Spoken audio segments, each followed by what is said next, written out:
To my melanin family and spiritually conscious brothers and sisters around the world. I am Brother Tommy. And it is time to get it in. One Love Family. This video is going to discuss the corporation BlackRock. Everything you need to know about BlackRock, the company that owns the world. The giant investment company's global influence on politics and economics is enormous. BlackRock is one of the most powerful organizations in the world, and its nefarious role in global economics and politics is becoming more apparent. The investment giant is pushing woke politics in the form of corporate social credit scores, ESG, which includes the dangerous net zero and LGBT agenda. BlackRock is also responsible for rigging the financial systems and has control over a significant portion of the world's wealth. In order to fight back, we need to know what we are dealing with. In this article, we take a deep dive into the history, current business practices, and plans of the globalist behemoth known as BlackRock. The history of BlackRock and its founder. As of early 2022, BlackRock Incorporated had around $10 trillion in assets under its management, making it the largest asset manager in the world. BlackRock holds a significant number of shares in most of the largest corporations in the world, including Amazon, Apple, Microsoft, Google, Tesla, Coca-Cola, Moderna, Johnson & Johnson, ExxonMobil, Visa, Chevron, J.P. Morgan Chase, Walmart, and many more. The company was founded 35 years ago, in 1988, by investment banker and current CEO Larry Fink as an affiliate organization of Blackstone Incorporated. It was originally named Blackstone Financial Management and grew rapidly within the first 4 years of its existence, reaching a portfolio of $17 billion by 1992. Journalist James Corbett reported. Since BlackRock had grown into a very respectable business, Fink and Stephen Schwarzman, the CEO of Blackstone, decided to separate BlackRock from Blackstone and make it into its own venture. BlackRock went public in 1999 for $14 a share. The firm managed $165 billion in assets at this point. In the early 2000s, the company expanded its business to include analytics and risk management. It bought the investment management company State Street Research and Management in 2004, merged with the investment management firm Merrill Lynch in 2006, and acquired the Quellos Group's key asset management unit in 2007, bringing BlackRock's total asset value under management to over $1 trillion. While the financial success of BlackRock may seem impressive up until this point, what really turned the firm into the global financial dominator it is today was the financial crisis of 2007 and 2008. Journalist Heike Buchter, who wrote a book on BlackRock, said in 2015, "Prior to the financial crisis I was not even familiar with the name. But in the years after the Lehman Brothers collapse, in 2008, BlackRock appeared everywhere. Everywhere. Many banks, including Lehman Brothers, as well as the U.S.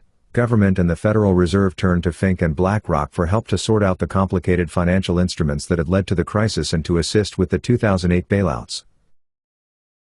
Fink was trusted by these institutions as an expert on the financial instruments that led to the subprime mortgage crisis because he helped to create the toxic mortgage industry. In the 1980s, when Fink was still working for the investment bank First Boston, he constructed his first collateralized mortgage obligation, CMO, and almost single-handedly created the subprime mortgage market that would fail so spectacularly in 2008, Corbett wrote. When the dust finally settled on Wall Street after the Lehman Brothers collapse, there was little doubt who was sitting on top of the dust pile: BlackRock, Corbett said. Under Fink's leadership, BlackRock used its financial power and influence to move into national and international politics. Author and economic journalist F. William Engdahl put it this way: BlackRock founder and CEO Larry Fink is clearly interested in buying influence globally. He made former German CDU MP Friedrich Merz head of BlackRock Germany when it looked as if he might succeed Chancellor Merkel, and former British Chancellor of Exchequer George Osborne as political consultant. Fink named former Hillary Clinton Chief of Staff Cheryl Mills to the BlackRock board when it seemed certain Hillary would soon be in the White House. He has named former central bankers to his board and gone on to secure lucrative contracts with their former institutions. Stanley Fischer, former head of the Bank of Israel and also later vice chairman of the Federal Reserve, is now senior advisor at BlackRock. Philipp Hildebrand, former Swiss National Bank president, is vice chairman at BlackRock, where he oversees the BlackRock Investment Institute. Jean Boivin, the former deputy governor of the Bank of Canada, is the global head of research at BlackRock's Investment Institute. You can clearly see the entanglement between BlackRock and the highest levels of politics and business and the immense global influence Fink's investment firm therefore possesses. The corporation became so powerful that Professor William Birdthistle called it the fourth branch of government. BlackRock in cahoots with the Biden administration. In 2019, when Joe Biden contemplated running for president against Donald Trump, the former vice president met with Fink to ask for BlackRock's support. The CEO reportedly told Biden that "I'm here to help." Biden, seemingly quick to compensate BlackRock for its help, appointed Brian Deese as director of the National Economic Council soon after he became president. Before that, Deese was BlackRock's head of sustainable investing from 2017 until 2020. He also held several key positions in the Obama administration, including senior advisor to the president. Another former BlackRock employee in the current Biden administration is Deputy Treasury Secretary Adewale Adeyemo, who served as senior advisor to Fink from 2017 until 2019. The Nigerian-born politician also has close ties to former President Barack Obama. He was chosen to be the first president of the Obama Foundation in 2019. Moreover, former global chief investment strategist at BlackRock, Michael Pyle, is now the senior economic advisor to Vice President Kamala Harris. Pyle also served as a senior advisor to the Undersecretary of the Treasury for International Affairs in the Obama administration. One may say that the Biden administration's economic policy is essentially run by BlackRock. BlackRock's key role in the Great Reset and the COVID pandemic. Corbett argues that the COVID-19 pandemic was not mainly about a virus but rather represented an opportunity for global elites, particularly BlackRock, to reshape the global economy and the financial system. On August 22, 2019, Fink officially joined forces with Klaus Schwab's Globalist World Economic Forum, WEF, when he became a member of the WEF's Board of Trustees. On the same day, a meeting began of central bankers, economists, and policymakers to discuss economic policy, the annual Jackson Hole Economic Symposium, where BlackRock kicked off its financial revolution. 1 week before the event, BlackRock published a paper that would set the parameters of the discussion at the symposium in Jackson Hole, Wyoming. After years of quantitative easing, K, and ZIRP, zero interest rate policy, and even the once unthinkable NIRP, negative interest rate policy, the banksters were running out of room to operate, Corbett explained. So, the financial elites needed something new and BlackRock provided them with an answer: going direct. In order to understand the concept, one must first know that the monetary system is split into two circuits, the retail circuit and the wholesale circuit. The retail circuit is where bank money is spent, i.e., the money that regular people and businesses spent to transact in the economy. Then there is reserve money, wholesale circuit, which are the deposits that banks keep at central banks, like the Federal Reserve, Fed, or the European Central Bank, ECB. BlackRock's proposal of going direct meant bypassing the split monetary system and letting central banks directly pump money into various private and public entities. An unprecedented response is needed when monetary policy is exhausted and fiscal policy alone is not enough, BlackRock's August 2019 paper stated. That response will likely involve going direct. Going direct means the central bank finding ways to get central bank money directly in the hands of public and private sector spenders. In September 2019, months before the so-called pandemic began, Federal Reserve money started to be directly pumped into the retail monetary circuit. Once the federal bailouts began with the first lockdowns in March 2020, the going direct system had already been put in place and the Fed could directly put money into private and public organizations. What we were told was a pandemic was in fact, on the financial level, just an excuse for an absolutely unprecedented pumping of trillions of dollars from the Fed directly into the economy, Corbett wrote. In March 2020, similar to the financial crisis in 2007 to 2008, the Fed turned to BlackRock to manage its bailout programs. This allowed BlackRock to get access to government, i.e., taxpayer, money, and distribute it to corporations that BlackRock was invested in, and it enabled BlackRock to bail out one of its most important assets, iShares, the exchange-traded funds, ETFs, collection, which is of January 2023 at $2.23 trillion worth of assets under management. This means that BlackRock was allowed by the Fed to use taxpayer money to bail out its own assets. Russ and Pam Martins put it like this in their blog piece. No bid contracts and buying up your own products. What could possibly be wrong with that? To make matters even more egregious, the stimulus bill known as the CARES Act set aside $454 billion of taxpayers' money to eat the losses in the bailout program set up by the Fed. A total of $75 billion has been allocated to eat losses in the corporate bond buying programs being managed by BlackRock. Since BlackRock is allowed to buy up its own ETFs, this means that taxpayers will be eating losses that might otherwise accrue to billionaire Larry Fink's company and investors. In addition to the Fed, the Bank of Canada and the Swedish Central Bank also consulted BlackRock to help manage their corporate bond buying program. With its 2020 going direct coup d'etat, BlackRock had truly conquered the planet, Corbett wrote. It was now dictating central bank interventions and then acting in every conceivable role and in direct violation of conflict of interest rules, acting as consultant and advisor, as manager, as buyer, as seller and as investor with both the Fed and the very banks, corporations, pension funds and other entities it was bailing out. BlackRock's all-powerful IT system. A significant portion of the value of all stocks and bonds in the world is managed through BlackRock's central processing system for investment management. This system, called Aladdin, abbreviation for Asset, Liability, Debt and Derivative Investment Network, is not only used by BlackRock itself. BlackRock Solutions, one of BlackRock's subsidiaries, licenses Aladdin to over 150 institutions, including the second-largest asset manager in the world, Vanguard, and another giant of the industry, State Street Global Advisors. The system is also used by many of the biggest insurance companies in the world and big tech firms such as Alphabet, Google, Apple, and Microsoft, as well as multiple pension funds. Every day, Aladdin runs so-called Monte Carlo simulations, computer algorithms designed to model the probability of possible outcomes in systems that contain random variables, on all of the financial instruments under its management. In 2017, Aladdin was risk managing assets worth $20 trillion, the Financial Times reported. BlackRock has stopped reporting this figure since then, and it is likely much higher today. In the past, the IT system was only used to calculate risk while the decisions were still made by humans. However, in 2017, Fink threw his lot in with the machines as BlackRock started to use an automated computer system called Monarch that took over the decision-making process for many of its assets. In short, BlackRock's Aladdin system manages well over $20 trillion worth of assets, which means that a considerable portion of the world's wealth is dependent on calculations of a single computer system. Moreover, decisions to buy and sell stock are increasingly made by algorithms and AI instead of human beings.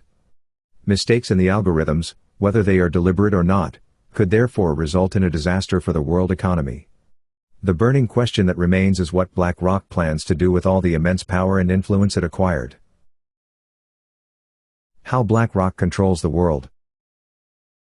Behaviors are going to have to change, and this is one thing that we are asking companies. You have to force behaviors, and at BlackRock, we are forcing behaviors. This Larry Fink quote from 2017 summarizes what BlackRock is doing with its power and influence, forcing behaviors and shaping society in its image. Fink's yearly letter to CEOs, although it is officially not a directive, has been described as a call to action that changes the corporate behavior of many of the largest companies in the world. This was even confirmed by a peer-reviewed paper that concluded that our evidence suggests that portfolio firms are responsive to BlackRock's public engagement efforts. Fink has been using his influence over the corporate world to push the woke environmental, social, and governance, ESG, agenda. ESG is essentially a kind of social credit system for corporations to make sure that they toe the line on destructive net zero carbon emission policies and various other items of the globalist agenda. In his 2022 letter to CEOs, Fink wrote the following: Sustainable investments have now reached $4 trillion. Actions and ambitions towards decarbonization have also increased. This is just the beginning.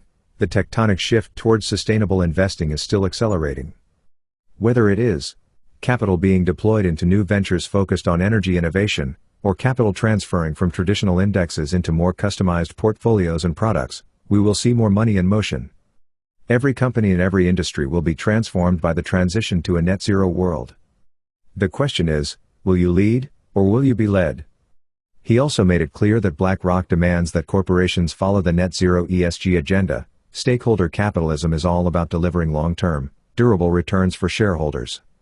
And transparency around your company's planning for a net zero world is an important element of that. But it's just one of many disclosures we and other investors ask companies to make. As stewards of our clients' capital, we ask businesses to demonstrate how they're going to deliver on their responsibility to shareholders, including through sound environmental, social, and governance practices and policies. A low ESG social credit rating will prevent business from successfully operating. As journalist Ian Davis explains, this will be achieved using stakeholder capitalism metrics. Assets will be rated using environmental, social and governance, ESG, benchmarks for sustainable business performance. Any business requiring market finance, perhaps through issuing climate bonds, or maybe green bonds for European ventures, will need those bonds to have a healthy ESG rating. A low ESG rating will deter investors, preventing a project or business venture from getting off the ground. A high ESG rating will see investors rush to put their money in projects that are backed by international agreements. BlackRock is not alone in pushing the net zero agenda. There are currently 301 signatories to the Net Zero Asset Managers Initiative that combined have $59 trillion under management. Naturally, BlackRock also promotes central bank digital currency, CBDC, as the complete digitization of payments would enable total control over all monetary exchanges and therefore make it even easier to enforce the ESG agenda. In his 2022 letter to shareholders, Fink raved about the benefits of CBDCs like reducing the risk of money laundering and corruption and bringing down costs of cross-border payments. It goes almost without saying that BlackRock also pushes the LGBT agenda by promoting the so-called Corporate Equality Index, which rates companies' commitment to LGBTQ inclusive policies and practices. The index is published by the Human Rights Campaign, an organization funded by George Soros' Open Society Foundation. Journalist James Corbett paints a bleak picture of the future that BlackRock envisions. The future of the world according to BlackRock is now coming fully into view. It is a world in which unaccountable computer learning algorithms automatically direct investments of the world's largest institutions into the coffers of those who play ball with the demands of Fink and his fellow travelers. It is a world in which transactions will be increasingly digital, with every transaction being data mined for the financial benefit of the algorithmic overlords at BlackRock. And it is a world in which corporations that refuse to go along with the agenda will be ESG deranked into oblivion and individuals who present resistance will have their CBDC wallets shut off. Hope for a better future. BlackRock may seem like an unstoppable force by now, but until recently the majority of the public had no idea who BlackRock even was or what they are doing. This is changing before our eyes. The pushback against BlackRock and its agenda has been growing in recent years, with protests taking place at their New York and Paris offices. Moreover, the nonprofit organization Consumers Research launched a campaign against BlackRock last year, criticizing the firm for its China connections. You'd think a company that has made it their mission to enforce ESG, environmental, social and governance, standards on American businesses would apply those same standards to foreign investments, but BlackRock isn't pushing its woke agenda on China or Russia, the executive director of Consumers Research said. America's consumers know a liar when they see one, and Consumers Research isn't going to let them get away with it. The resistance from states governed by Republicans has also been growing. Florida Governor Ron DeSantis recently pulled $2 billion from BlackRock's Treasury Fund. Louisiana and South Carolina have announced that they will withdraw state funds from BlackRock as well, and Arkansas has already taken $125 million out of accounts managed by BlackRock. DeSantis is also leading a coalition of 19 governors to oppose the woke corporate ESG agenda. At the latest Conservative Political Action Conference, CPAC, a panel discussion was held titled The New Axis of Evil, Soros, Schwab, and Fink, which focused on the ability of wealthy elites, including BlackRock, to force far-left policies upon the United States and around the world. By spreading information about BlackRock's nefarious plans and actions, public opinion can change and Fink's corporate behemoth will be put under pressure.